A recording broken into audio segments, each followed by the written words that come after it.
Welcome to Bang's Kitchen.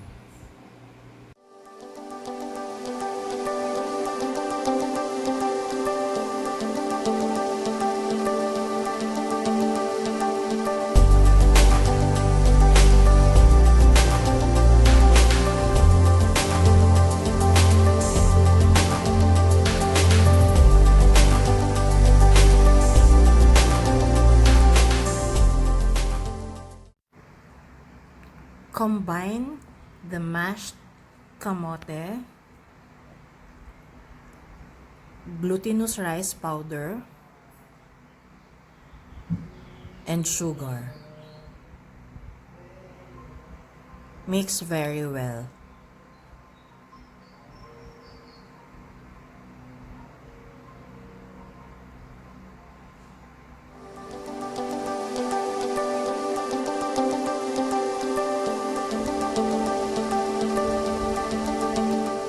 Then add water 1 tablespoon at a time.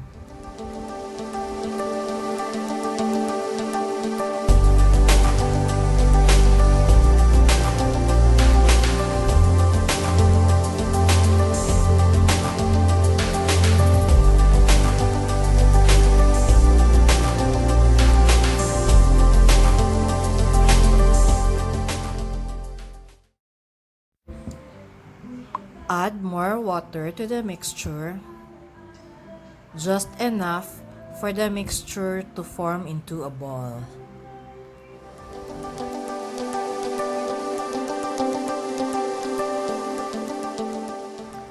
Do not put too much water to the mixture because it will cause the buchi to flatten.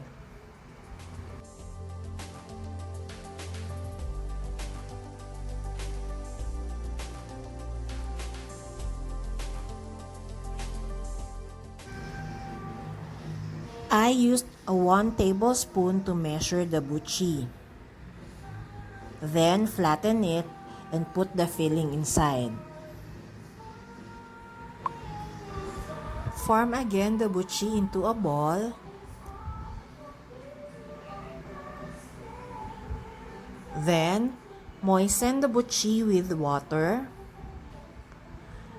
Then roll it into the sesame seeds.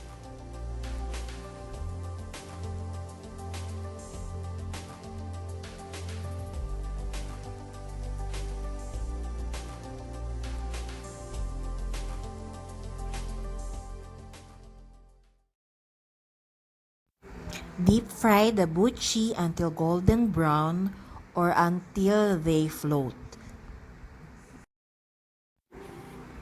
Thank you for watching.